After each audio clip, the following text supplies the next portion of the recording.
윤석열 전 검찰총장 시절 검찰의 고발 사주 의혹과 관련해 고발장 전문이 공개되면서 파문은 커지고 있습니다. 추가로 제기된 의혹부터 앞으로의 수사 방향은 어떻게 될지 양지열 변호사와 관련 내용을 좀 살펴보도록 하겠습니다. 어서 오십시오. 안녕하세요. 네. 의혹의 내용대로 하자면 손준성 검사가 있고 그다음에 김웅 의원이 있고 김웅 의원과 또 메신저를 뭔가 주고받은 제보자가 있고 이제 이렇게 되는 것 같습니다. 제보자의 전화가 아마 제출이 됐다고 하는데 그걸 포렌식하면 이제 어떤 것들이 나오는 겁니까? 일단 그 제보자, 그러니까 언론에 이 의혹을 제보한 사람과 김웅 그 의원과의 관계, 그런 메신저를 어떻게 주고받은 부분들, 실제로 이 언론에 공개된 그 대화방에 있는 캡처한 사진이 과연 저게 진짜가 맞느냐? 김웅 의원도 이게 조작됐을 가능성을 좀 제기를 했지 않습니까? 그러면 그 휴대전화를 통해서는 일단 조작 여부는 확실히 확인할 수 있을 것으로. 조작이다 아니다는 분명하게. 그리고 김웅 의원과의 연결고리도 확실하게 나올 것으로 보이고요. 더 나아가서는 이 메신저의 특성상 처음 그 사진이라든가 증거 자료 그리고 고발장을 사진으로 찍어서 전달했던 사람이 손준성 지금 검사로 의혹을 받고 있지 않습니까? 그런데 이 메신저의 특성상 처음 그 자료들을 보낸 사람이 누군지 화면에 보는 것처럼 그렇지 글자만 뜨는 것인지 아니면 디지털 정보로서 실제로 그 내용들까지 포함을 한 정보가 들어와 있는지도 확인이 가능할 것으로 보이거든요. 그러면 어떻게 보면 손준성 검사로부터 최소한 발신이 된 것인지까지도 확인이 가능할 수도 있습니다. 그러면 이 제보자는 뭔가 잘못한 게 있는 건 아닌 것 같고 이렇게 되면 공익 제보자가 되는 모양인데 이렇게 되면 어떤 보호 조치를 받습니까?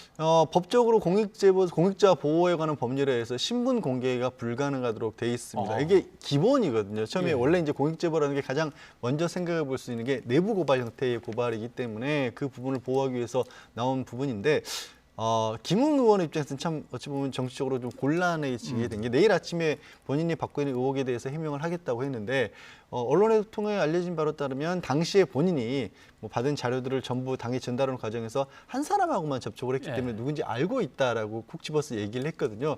그러면서 그 사람이 공개될 경우에 어떤 정치적 세력을 가지고 이런 일을 꾸몄는지도 파악할 수 있다라고 그렇게 말씀을 했는데 언론을 통해서 이 공익 제보자가 됐기 때문에 이 공개하는 것 자체가 불가능해진 상황입니다. 그러다 보니까 내일 오전에 과연 어떤 얘기가 나올 수 있을지 그 부분도 좀 의아하긴 합니다. 아까 앵커 리포트에도 있었지만 김웅 의원이 좀 복잡했습니다. 뉴스보스하고 얘기할 때는 검찰 측 입장에서의 뭐가 들어온 것 같긴 하다까지만 얘기가 됐었고 그다음 6일이죠. 중앙일보하고 얘기할 때는 최강욱 의원 고발장은 내가 썼다. 그다음 날 중앙일보하고 또 얘기할 때는 내가 쓴 거 고발장은 없다. 결국 이것저것 복잡하지만 검찰에서 뭐가 건너오긴 건너왔다라고 하는 건 사실상 인정하는 것 같습니다. 네, 그렇습니다. 근데 검사가 건네준 것만으로도 그 건네준 문건이 물론 단순한 어떤 제보 문건이 아니고 뭐 판결문 이런 게 들어있었다면 검사는 이거 문제가 되는 겁니까? 충분히 문제가 될 수 있죠. 뭐 가장 크게 지금 판결문을 예로 드셨지만 그 판결문 내부의 판결문이 형식적으로 일반적인 접근이 불가능한 그런 판결문이다 보니까 실명이 다 기재가 되어 있는 판결문이고 또 뭐 수사와 관련돼서 알게 됐을 그런 정보가 들어있을 수도 있고요. 한 가지 이제 언론에서 조금 이 고발장의 내용과 관련해서는 직접적으로 많이 안 다루고 있는데 고발장의 내용을 이미 공개가 됐으니까 지금 들여다보면 11명이나 되는 공범으로 사람들을 처음에 이 어떻게 보면은 이제 검찰에 관해서 뭐 윤석열 전 총장과 관련된 부분이라든가 아니면 부인 김건희 씨라든가 아니면 검사 내부의 어떤 비위와 관련된 부분이라고 주장을 하면서 폭로했던 사람을 제보자로 두고 그 사람 또 제보자라는 게 또 혼돈스럽습니다. 그리고 두고 그 사람과 여권의 유력 정치인 뭐 최강욱 대표라든가 황희석 전 검찰국장이라든가 아니면 뭐 유시민 지금 노무현 재단 이사장 같은 분들 거기에 또 기자하고 PD들까지 같이 이렇게 공범으로 이렇게 적시를 했거든요. 그러면서 고발장 내부에 보면 굉장히 정치적인 의도를 가진 어떤 행위들을 하고 있다라고 공직선거법으로 주장을 하면서 고발장이 작성이 됐습니다. 그런데 이게 그 고발장에 보면 뚜렷한 근거도 사실은 없어요. 언론 보도를 보니 이렇다라는 정도이거든요. 그러면 무슨 말씀을 드리고 싶냐면 그런 식으로 고발장을 작성하고 전달하려 한 것 자체가 어찌 보면 오히려 검찰이 정치적 의도를 가지고 접근하는 것이라 볼 수 있지 않습니까? 그러면 거기에 고발장인 공직선거법 위반이라고 했지만 검찰에서 그런 것을 작성한 게 검찰이 맞다라면 그걸 작성한 쪽도 공직선거법 위반 그런 의미가 될 수가 있는 겁니다. 왜냐하면 저게 전달됐을 때가 불과 열흘 남짓, 그러니까 총선을 열흘 남짓 앞둔 시점이었고 굉장히 다급하게 진전된 상황이었기 때문에 그렇게까지 급하게 뭔가를 진전을 시켜야 될 이유가 뭔가 이런 걸 따져보면 그런 부분까지도 들어볼 수가 있는 거겠죠. 자, 앵커 리포트에 아까 잠깐 등장했습니다마는 검찰이 의혹의 내용대로라면 검찰 쪽에서 최강욱 의원을 좀 이렇게 고발해 주시오라고 들어온 게 있고 그걸 가지고 국민의힘 쪽에서 최강욱 의원을 고발한 게 있고 두 개가 하나는 한겨레 신문에서 보도가 됐고 하나는 KBS에서 보도가 됐고 두 개를 맞춰보니까 너무 똑같다.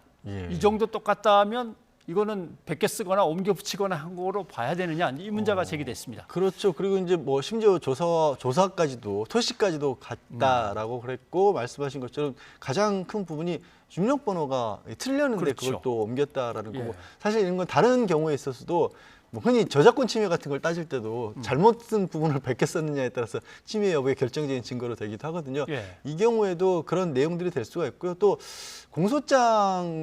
고발장처럼 법률 문서 같은 경우에는 일반적으로 내용도 중요하지만 법조인들이 쓰는 전형적인 표현들이 있습니다. 마치 이게 수학 공식처럼 들어가야 될 것들이 있거든요. 그래서 그냥 내용이 비슷하다고 이게 고발장이라든가 이런 식으로 성립되는 게 아니라 반드시 들어가야 될 부분들이 어떻게 보면 형식적으로도 갖춰져 있기 때문에 그걸 누군가가 접하고 나서 그걸 자기 임의대로 고쳐 쓰는 것 자체가 좀 어렵습니다.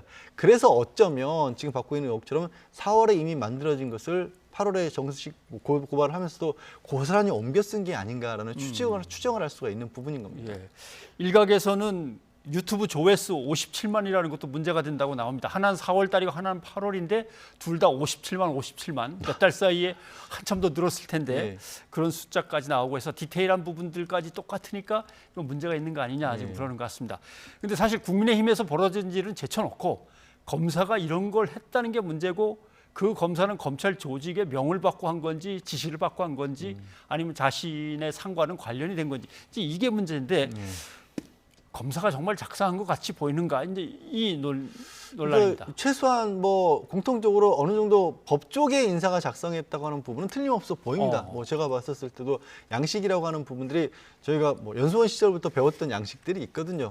공통적으로 법률 양식을 쓰는 그런 부분인 것이고 이 공소장에는 이런 식으로 써야 된다라는 게 그냥 교과서처럼 기재가 돼 있고요. 또 표현들도 잠깐 말씀드린 것처럼 법률 문서에 쓰이는 표현이라고 하는 게 일반적인 표현과는 좀 다른 부분들이 있습니다. 예를 들어서 고의 같은 것들이 있다라고 보였을 때 어떤 뭐 지금 이 해당 고발장에도 그런 표현이 들어 있습니다만 어떻게 보면 이제 현 정권과 관련해서 뭔가 검찰 수사가 잘못됐다, 가혹하다라는 그런 어떤 취지하에서 이거를 반박하기 위해서 허위 사실을 유포하기로 마음먹었다라는 식의 표현이 나오는데 이거는 정말 그야말로 전형적으로 이제 검찰 문서에서 등장하는 표현이거든요. 그럼 뭐 별거 아닌 것 같은 마음먹었다라는 표현이지만 일반적인 뭐 사회생활에서 많이 쓰이는 표현 또 아니거든요. 물론 이것만 가지고 검사가 작성했다라고 보기는 어렵습니다만 제가 말씀드린 것은 충분히 법조인 최소한 검찰이라든가 이런 쪽의 내용을 어느 정도 알고 있는 사람이 썼다라고밖에 볼 수가 없는 거고 그리고 또 이제 공안과 관련된 어떤 성격이 분명히 있어 보인다는 게